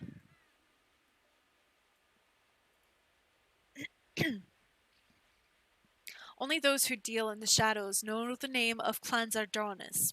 For ages, the clan's ruthless regime of physical training produced the finest murderers and cutthroats. Their teachings shunned the arcane arts as weak and unreliable, but one young upstart would prove them wrong. Acacia was the finest disciple of her generation, and mastered the art of the veiled blade at a young age. Yearning for more power, she studied the arcane in secret, experimenting in the shadows and growing more lethal with every passing season. For almost a decade, the young woman ruthlessly enforced her clan's will by night, poring over eldritch tomes in the dim light of dawn. In the winter of her 22nd year, Clan Zardonis took a contract to ruin a family of wealthy Mythosian traders. Such a large endeavor required the clan to dispatch many of its finest killers, Acacia included, on a midnight raid on the traders' compound. The clan did not realize its folly until the assault was well underway, for they faced not fat merchants, but the mages of the abyssal cult, and within moments found themselves tightly bound in chains of planar energy. Of course, the Abyssal did not expect a foe with knowledge so similar to their own, and were completely unprepared when Acacia slipped from the shadows, cold flame dancing on her daggers. A whirlwind of fire and steel, she moved through the cultists, her blades piercing magical wards and flesh alike. With the spell of binding broken, the assassins of Clan Zardonis were free to exact their revenge, and by dawn not a single cultist remained among the living. Saved from the brink of annihilation, the assassins embraced Acacia's power and made it their own. Over the decades to come, Clan Zardonis flourished, spreading their teachings to a new generation of rogues who became known as Masters of Shadow and Flame. Simple footpads settle for a dagger of iron or steel. Those who understand the true calling of the night wreath their blades in fire and leave only ashes and death in their wake. The next soul is the Ranger. What? That's not Ranger. Hang on. We're going to look for Ranger. Where's Ranger? Ranger. There we go. Oops. There we go. That's Ranger. Makes more sense. The elves have always shared a mystical bond with the beasts of Telara, but this ancient compact was sundered with the arrival of Greenscale and his fairy minions. It was Durns, an elven huntress, who discovered that the capricious fairies could speak to the brutes and lure them to serve their twisted court. For a fortnight, she stalked the Feylords and studied their every move, determined to learn the secret language of the wild. Knowledge in hand, the huntress methodically restored order to her home, turning the beasts of the wood against the slaves of Greenscale. Unprepared for an assault from within the heart of their stronghold, the fairy court was quickly overrun by the packs of wolves bred to protect their borders. Many fled the carnage, only to fall with Durns' well-placed arrows through their hearts. The few surviving fairies abandoned the forest, choosing the wrath of the great dragon over being hunted by the first of the rangers. Where many see wild beasts as enemies to be destroyed, I see valuable allies who have simply lost their way. Very short. That's it. The next one is Riftstalker. And here we go. It had been years since the accident, but Anand Mackay recalled vividly the agony of having his very essence torn to shreds by his father's experiment. Just one more adjustment, the old man murmured, tinkering with the sourcestone load he'd balanced with a crude assortment of metal rings held together with rawhide bands. As the load clicked into place, the device erupted, shooting a bolt of wild planar power straight into Anon. The agony returned whenever Anon detached himself from physical space. Of course, when a snarling Bomani thrusts a spear at one's midsection, pain is a small price for vanishing into thin air before the blow lands. Anon forced himself through the shadowy realm between realities to reappear behind the Bomani, jagging his daggers into the dogman's kidneys. The Bomani crumpled, and Anon wiped his blades on the leather of his leggings. A soft crying caught his attention. Turning, Anon noticed a small girl huddled by the beset caravan. Bending the threads of space and time, Anon stood beside her in moments. The bodies of her parents lay nearby. "Let's get you out of here," Anon said to the girl softly. As he leaned down to scoop her up, his ears pricked to the clink of chain against stone. Closing in fast, a spectre charged, howling and whipping the air with ghostly chains. Anon Anon put a finger to his lips as tears welled in the little girl's eyes. "Shh. I will be back for you." He studied the spot, and in his mind, a beaming mote appeared in the girl's location, visible across the immaterial lines of reality. Anon closed with the spectre, and knew for once the frustration of facing a foe who could wink in and out of existence. Countless times they vanished and reappeared, like warring shadow puppets in the lightning storm. At last, Anon poised his blade where he knew the shade would materialize, and it appeared once more, impaled on his blade, and dissipated with a blood-curdling screech.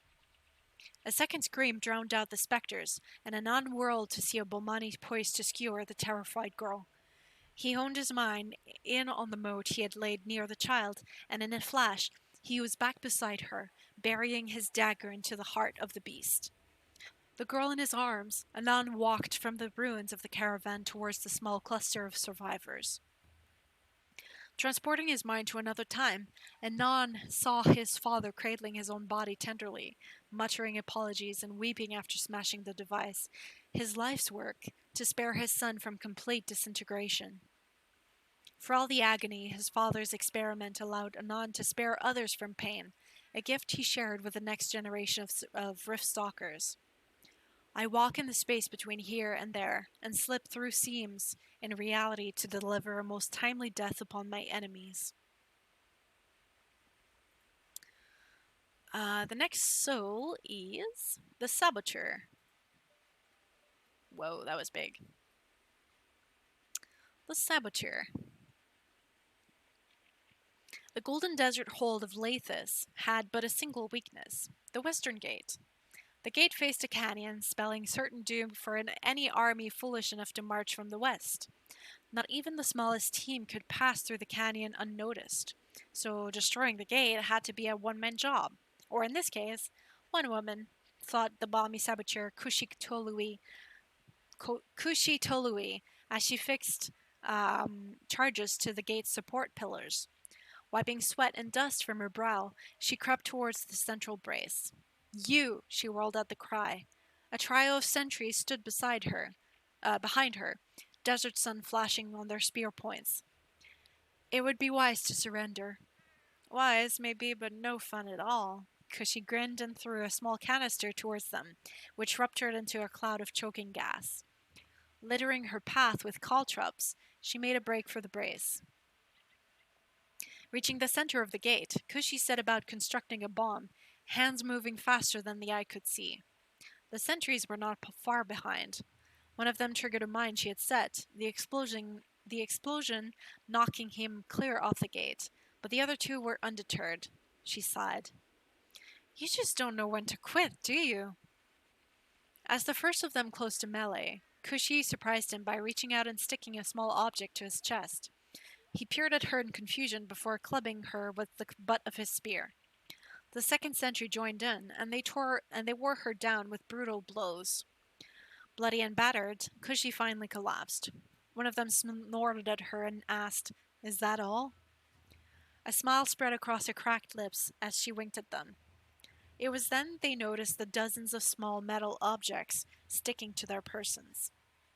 They looked at her and then at the bomb sitting beside her. You wouldn't, the foremost guard stammered. You'll be caught in the explosion. Kushi looked out through the canyon behind them. The Telaran forces marched through the chasm. The paladin Mardis rode at their head, armor gleaming in the hot sun. Meanwhile, Lathas's minions swarmed the canyon walls, and in the distance, hordes of ogres approached from behind. If the gate didn't drop, they would be overcome. She stood, spitting out blood, and said, I'm ready to meet my ancestors. Are you? Kushi detonated the charges and leapt from the wall. The gate fell before the Telaran army with a many-colored explosion. Beginning with a massive concussive force at the heart of the gate, the fire spread quickly, triggering a chain reaction that dropped all of its supports. It crumbled into a messy pile of wood and flame, opening the lair of Lathis herself. As the dust settled, Kushi's body became visible near the wreckage. Amardis ran to her side. Coughing, opening an eye, the Bami wheezed. It's done? It's done, said Amardis with a smile. Lathis is ours. And last but not least, the PvP soul called Infiltrator. The Infiltrator was conceived as a shadow puppet, completely undetectable, as she weaves her way to the heart of the enemy force. Poison dripping from her arrows, she snuffs the mage's flames and coils the cleric's heart in chains cruel as iron, so that their prayers are without conviction. The warrior's armors she reduces to a useless costume, so nothing stands in the way of her penetrating strikes. When the cavalry arrives, she has either already vanished or propelled herself far from their reach, leaving behind shadow allies to keep them off her trail. And the last calling, which is great for my voice because, hang on. So we do this, and we do this, and then we do this, the warrior, and then the first soul is the Beastmaster. Wow, there we go. The Beastmaster. The old forest once had trees that stretched nearly to the sky. Its canopy had housed many elven villagers, peaceful forest dwellers living as caretakers of the land. Now, the wood was unrecognizable, wild with oversized flora that choked the ancient trees and filled the air with noxious perfumes that poisoned elf and beast alike. There came a sound like the ripping of flesh as a sword hacked through a vine. Dell had been following the vine as it snaked through a granite wood into a cottage and finally buried its feeding head in the chest of a dead elven youth. Fury overtook him, and he hacked at the vine, screaming through gritted teeth. This attracted attention outside the hut, as the distant chittering of boglings rose to a blood-hungry din, punctuated by the bleating of a shambler. The vine withdrew from the corpse and lashed at Dell violently, knocking him through the wall of the hut. He landed within a warband of boglings who shoved spears in his face and squabbled about what order to cook his bits in. Navir! Dell barked, knocking at the spears with his sword as no one answered. Sighing, he added, Oh, greatest of cats, I have need of you.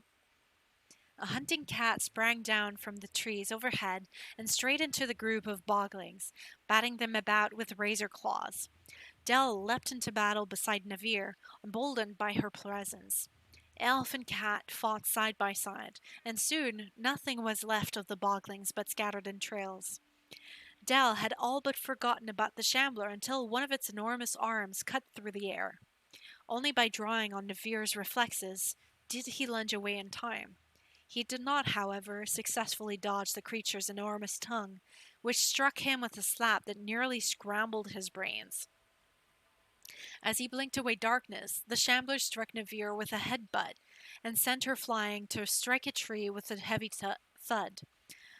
Del reached out to his companion, lending the cat his endurance, as she had lent him speed. Renewed, the cat sprang back up beside her master, gnashing her teeth. Navir layered her roar over the elf's battle cry, and they charged the shambler. It tried to bowl them over, but Del parried its leg away, as the cat slashed its tongue to sticky shreds.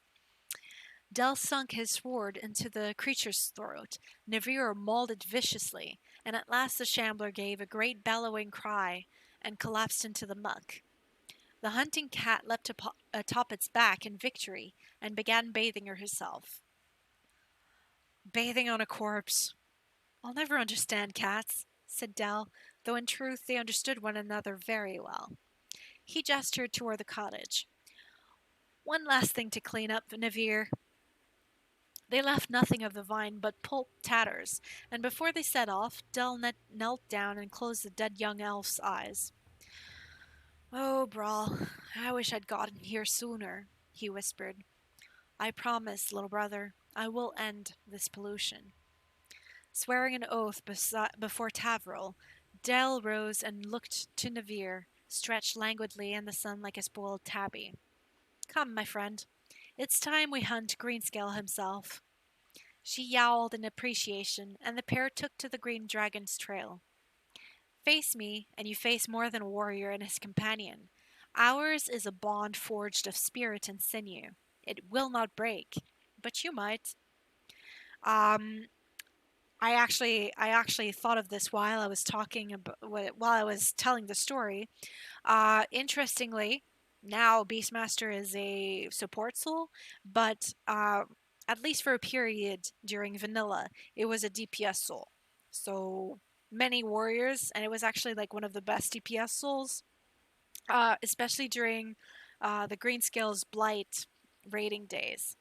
I don't know about the rest of vanilla, but I do know about that because I watched videos and um, the the warrior was actually talking about this and how um, Beastmaster used to be uh, the DPS soul, the flavor of the month, basically. Anyways, next we have the champion, dun dun dun dun dun, dun. Champion. If you know this song, you're awesome. Just kidding, it's Psy. The balmy warrior Vashir Altan was the first to bear the title of champion. He originally came to renown for his battle with Crucia's whelp Arconus, known as the Bane of Carrington. Though the local human population viewed Vachir with suspicion when he rode into town, the warrior ignored their furtive glances and within hours entered the dragon's spawn's lair in the ruins of Castle Carrington.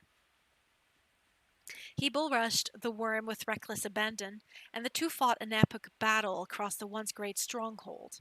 In the end, Arconus lay dead in the courtyard, Altan's great blade impaled on his throat. Start a fire, we feast tonight, was all Vachir said to the townsfolk. That evening he enjoyed the hospitality of the people of Carrington, but by morning he was gone, and many more tales of his exploits are told throughout Telara. While Vachir's disciples are numerous among the Bami of the canyons, the Duchy of Carrington had also produced its share of blue-skinned champions, who brashly rode forth from native borders. No matter whence they hail, all champions seek to overcome the impossible through mastery of the blade. You call that pick sticker a sword? Maybe you'll draw a little blood with that, but cleave through the scales of dragon spawn? I think not. For that, my friend, you'll need a mighty blade, and the will of a champion to wield it. Next, we have the Paladin. There we go. When the chieftain of Clan Mathos united the scattered Northmen to fight the Bloodstorm Wars, he entrusted the safety of the land and his people to his daughter, Amardis. But Talara's landscape and weather patterns shifted dramatically during the wars, as planar energy confused the world's ecology. crops withered, game grew scarce, and famine gripped Clan Mathos until southern merchants brought an enticing proposition. If the traders were allowed to mine source stone from caverns on clan land, the Northmen would have all the food they required.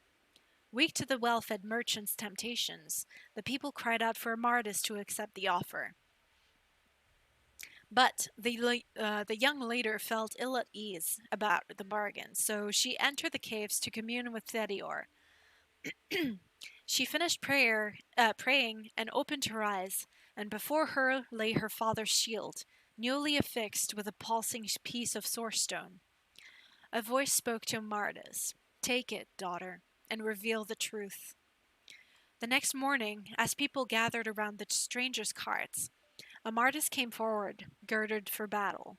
Without warning, she sent the caravan master sprawling with a backhand blow from the holy shield. Gold coins stamped with the glowing mark of Lathis tumbled from his robe, and the clansmen realized they had nearly turned over their holy caverns to agents of the Golden Maw. Amardis led the charge as Clan Mathos took up arms to drive out the cultists, intercepting blows meant for others and drawing the enemy away from weaker clan members. People would later report that a glowing aura surrounded her, crackling as she downed the dragon's agents with devastating blows from her sword and shield. All seemed lost when one of the caravan's Cyclops guards dealt Amardis a devastating blow to the chest with his serrated blade. In a haze of pain, she struggled back to her feet, pressing her hand to the wound.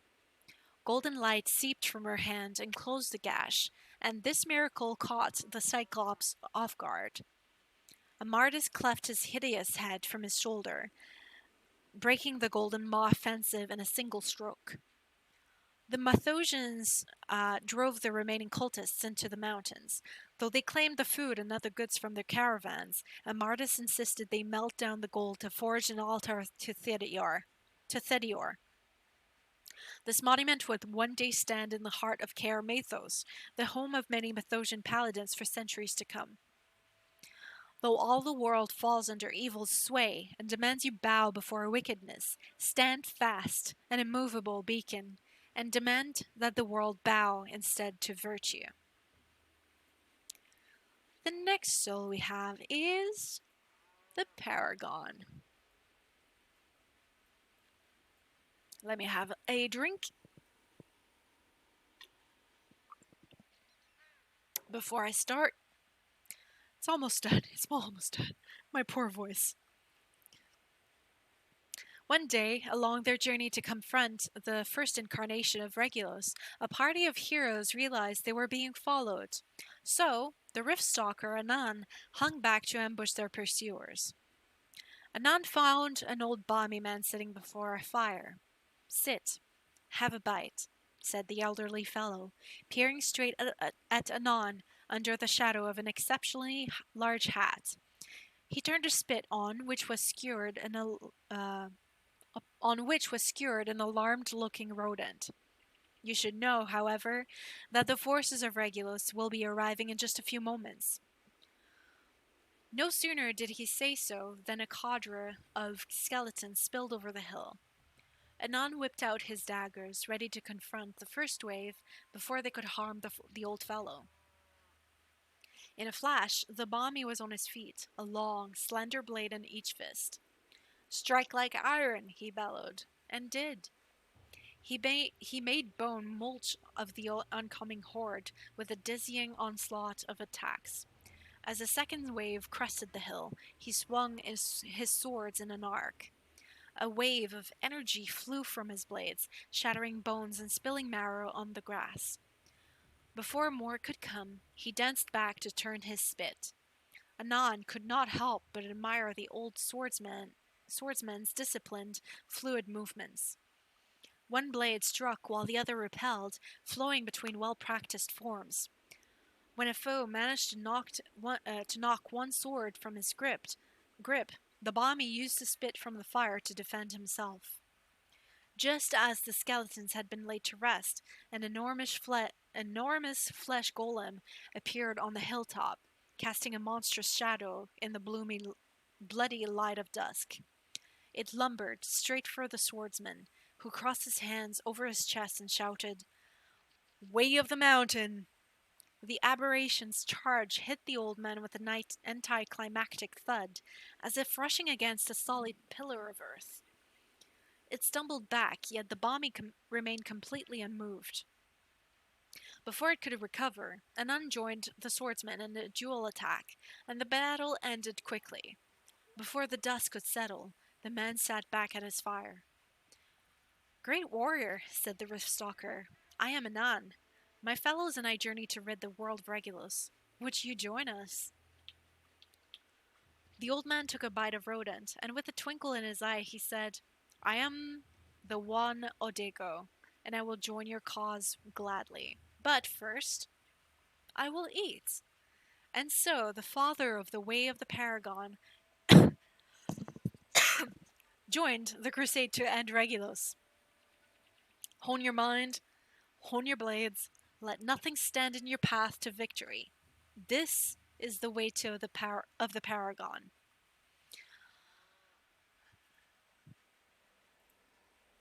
Next, we have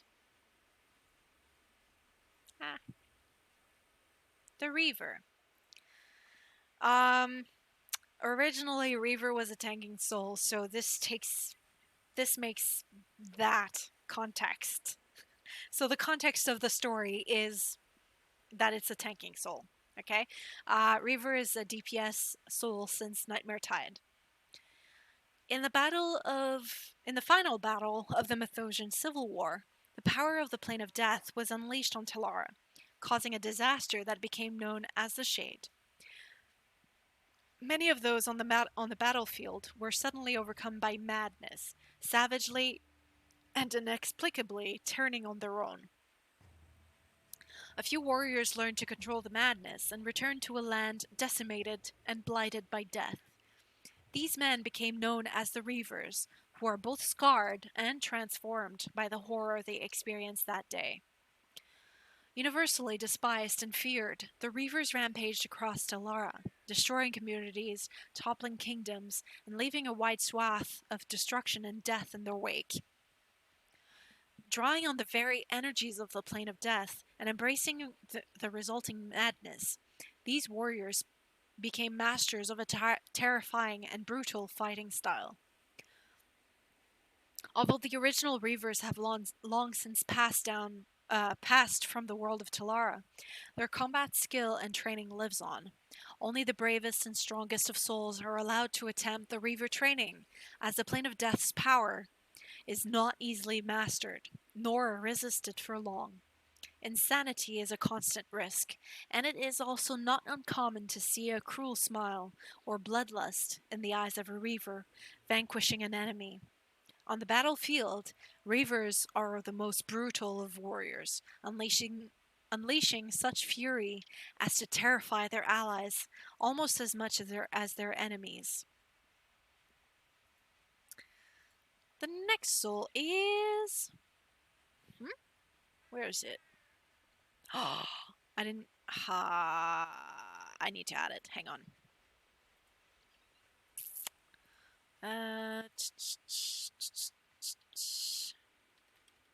Where is it? There it is. Okay. There it is. The Riftblade. Okay. Nazim Kalfani was born to a wealthy family of Eth traders, but as the third son, he had few prospects. The clan did lack for mages, so his father sent him off to the far north to study at Quicksilver College with the elves. Nazim enjoyed learning about elemental theory, but the endless hours preparing alchemy and perfecting incantations drove him to distraction. He took his tuition money and left for Iron Pine Peak to train in the ways of the sword with famed Mythosian warriors. Swordsmanship suited Nazim better, for he was strong and quick, but ultimately he quarreled with master after master. They were purists who believed in the discipline of form. Nazim liked to mix things up, changing weapons and styles, even casting a few cantrips to throw opponents off balance. Such unorthodox tactics were frowned upon by the stoic Methosian knights. Nazim wandered Telara, sometimes as a blade for hire, sometimes as a hedge magician, seeking his place and purpose. He finally ended up in the Droughtlands as a mercenary. Practicing his swordsmanship one day under an ancient Eth lantern, Nazim noticed how it generated light by using a steel rod to hold open a portal to the plains. Experimenting with his sword, Nazim tried to develop a martial stance that punctured reality at the same angle. At last, with a concussive thunderclap, Nazim found himself teleported a short distance away. With practice, Nazim found he could control the magical forces he brought forth from the plains. He learned how to hurl elemental spears and to wreathe himself in his weapon in primal fury. His new martial style caught his opponents off guard. Were they fighting a warrior or a mage? Should they keep their distance or close in? Nazim could summon energy for every situation. He became known as Nazim the Riftblade and carved himself a small caliphate in Shimmer Sand. The elemental forces are so very close to our world. You don't need to be a mage to grasp that force. Hone your magical skills to their pinnacle, grasp the forces of the beyond with your will, and channel them through your weapon. Few can stand against the assault of magic and swordplay. The next soul we have is the Void Knight. Whoa, that's huge. The Void Knight. As the hovel, I'm not sure how to say that. As the hovel door burst open, the three wizened crones within let out shrill screams of pain. A stout dwarven warrior stood in the door, silhouetted by the sunlight that streamed in to burn their withered flesh. "Lay down your sacrificial tools, hags," said Rasmulov, the Void Knight. "Your sick devotion to the fell dragon of magic won't save you now." "Fool!" cried the eldest sister. "You dare to interrupt the ritual of a strode?" "Little vermin!" hissed the middle sister, and with a wave of her hand, Rasmulov shrunk until he was small and furry, with a bushy tail. "We will make a stew of you!" The youngest sister licked her lips and stooped over to grab the squirrel that now crouched on the floor. Before she could grab him, the rodent tugged on its fluffy chin, which became a beard, and with a burst of energy, an angry dwarf stood before them again. "A spellbreaker charm!" cried the youngest hag, before his axe sunk deep into her chest twice or thrice. "Sisters, we must flee!" Her warning died as the air rushed out of the room and all three witches fell silent. Rasmulov swung his axe wildly. Desperate for escape, the three sisters clawed at the mud walls. The older two managed to force their way out. They looked back in horror to see Rasmulov grasp their youngest sister for a moment before she burst into flame, her energies igniting in her veins. The Void Knight turned his attention to them. "The coven is broken," wailed the eldest. "He must pay for this," shrieked the newly youngest. They unleashed upon him every spell they knew, but the dwarf shrugged them off as if they were an apprentice's cantrips. Rasmulov advanced upon the eldest, a new pack charm held before him, pillaging the witch's soul. She felt her power waning, and in moments she slumped down, empty as an upended wineskin. The dwarf's axe, however, glowed with might. "My power!" she croaked. "Right here!" Rasmulov struck a mighty blow. For every spell he thwarted, every bit of energy stolen from the sisters, he had sealed an arcane pact, converting the magic into wicked force, for which he unleashed upon his deserving victim. Rasmulov had studied techniques for fighting spellcasters since his daughter had perished upon an altar of Achilleos. While the slaughter would never bring her back, he could finally deal justice to those who fueled their dark arts with the blood and tears of innocents. "Now, damnable witch," he told the final sister, "do you give up?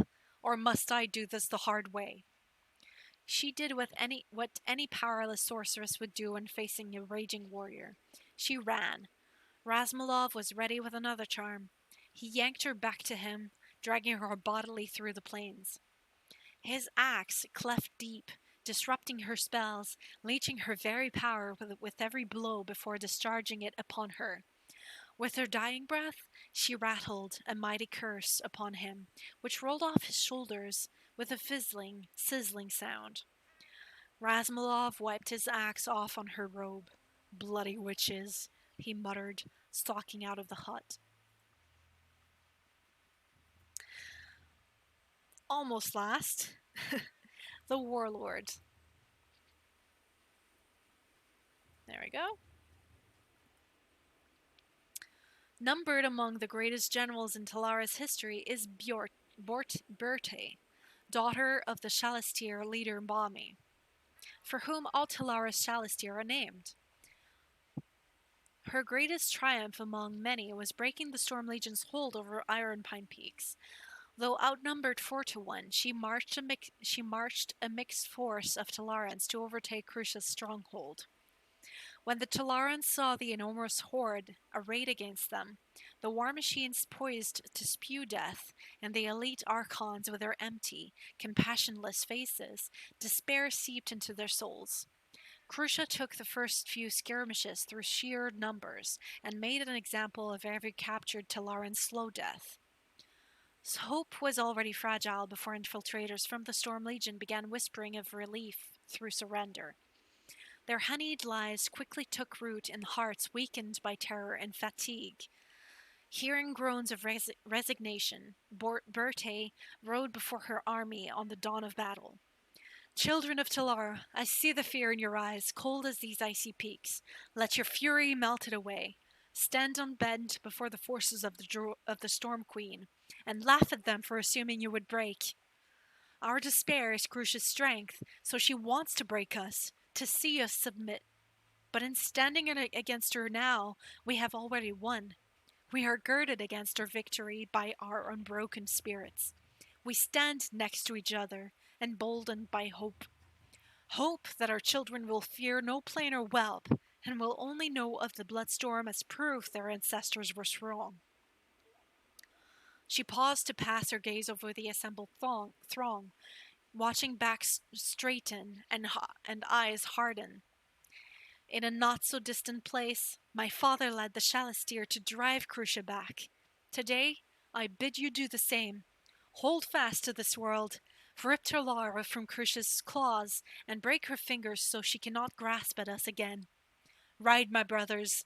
Fight, my sisters. Crush them.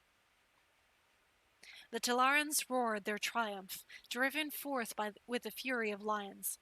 Berthe's words shielded them and bolstered their attacks, healed their wounds, and kept Crucia from controlling their minds. She led from the thick of battle, manipulating allies and enemies alike with auras of inspiration and intimidation. As her main force tied down the brunt of the Legion, strike units took out their fortifications before crushing their flank. That day, the Telarans seized victory, imprisoned Crucia, and entombed her forces in ice. Berthe's tactics would be studied for generations to come, but only warlords of her tradition understood that it was inspiration, not mere strategy, that shattered the storm that day. I know the battlefields like my own soul. Stand beside me, trust me in my guidance, and I will never let you fall. And last but not least, we have the Vindicator, a now defunct PvP soul. Each faction's leaders desired a soul to stand on the front line, while all others might fall back or flee. This is the Vindicator, a warrior of mighty strength and indomitable will. An unrestrained master of arms, he leads the charge and wards off blows aimed at himself and his allies. Trying to stop him is like trying to stop a boulder rolling down a mountain. You will only end up crushed beneath his charge. When the battlefield is soaked in blood and the dying plead for mercy over the cries of carrion birds, It is the Vindicator who stands on wounded legs and bellows, "Is that the best you can do?"